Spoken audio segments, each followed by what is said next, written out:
वामन जयंती और भुवनेश्वरी जयंती की ढेर सारी शुभकामनाएं। भाद्रपद के शुक्ल पक्ष की द्वादशी को वामन जयंती के रूप में मनाया जाता है। साथ ही 10 महाविद्याओं में भुवनेश्वरी माता की भी आज साधना की जाती है। ये सामान्य पूजा नहीं होती है, क्योंकि 10 महाविद्याओं में जो 10 देवियां हैं उनकी यंत्र मंत्र और तंत्र से साधना की जाती है, और साधना से हमको उनकी एक स्पेशल ब्लेसिंग मिलती है, जिससे हम प्रारब्ध से लेकर भविष्य की सारी समस्याओं से हमें छुटकारा मिलता है।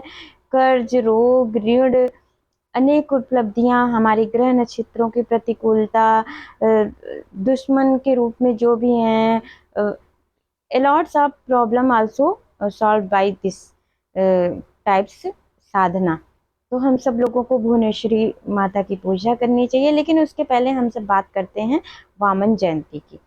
वामन जयंती भगवान विष्णु के 10 अवतारों में ये 5वें अवतार थे, जो त्रेता युग में इन्होंने मानव रूप में अवतरण लिया था, माता अदिति और अगस्त ऋषि के गर्भ से। इसके पीछे की ये कहानी है कि भगवान विष्णु ने संसार के कल्याण के लिए 10 अवतार लिए, जिसमें से पहले जो 4 अवतार थे वो पशु रूप में थे, जिसमें से मत्स्य अवतार, कुर्म अवतार, वाराह अवतार और नरसिंह अवतार हुए। त्रेता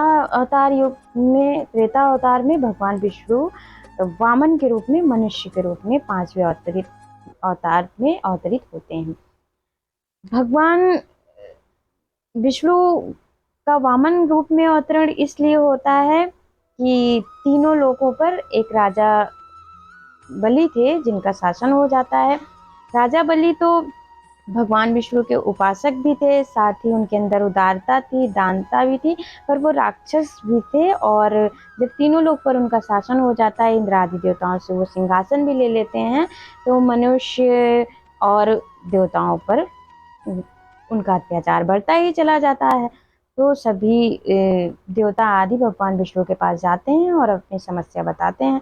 तो भगवान विष्णु कहते हैं कि उनको इस समस्या का समाधान देंगे। तो वो भाद्रपद के शुक्ल पक्ष की द्वादशी को माता अदिति और अगस्त ऋषि के यहाँ अवतरण लेते हैं। उसके बाद की आगे की कहानी है कि वो राजा बलि के पास जाते हैं। राजा बलि अश्वमेध यज्ञ करते रहते हैं, वो दानवीर भी रहते हैं। जब एक भिक्षु ब्राह्मण को अपने यहाँ आया देखते हैं, तो वो कहते हैं कि सबसे पहले हम दान देंगे, फिर आगे का हमारा ये यज्ञ आदि कार्य चलेगा। तो भगवान विष्णु जो वामन रूप में थे, वो कहते हैं मुझे 3 पग जमीन चाहिए। भगवान बलि मान जाते हैं और वो कहते हैं आप 3 पग जमीन ले लीजिए। वामन अपना विस्तृत रूप धारण कर लेते हैं, और एक पग से वो स्वर्ग ले लेते हैं, दूसरे पग से धरती को ले लेते हैं। तब भगवान बलि समझ जाते हैं कि ये सामान्य वामन तो है नहीं, तो तीसरे पग पे वो अपना सर उनके आगे झुका देते हैं कि तीसरा पग आप मेरे सर पर रखेंगे। उनकी ये उदारता को देखते हुए भगवान विष्णु उन्हें मृत्युदंड नहीं देते हैं, बल्कि उन्हें पाताल लोक भेज देते हैं, और कहते हैं कि अपनी प्रजा के लिए वो वर्ष में एक बार यहाँ पर प्रस्तुत होंगे। तो जो केरल में ओणम त्योहार मनाया जाता है, वो उस दिन राजा बलि अपनी प्रजा के लिए प्रस्तुत होते हैं। अन्य राज्यों में बलि प्रतिप्रदा के रूप में मनाया जाता है।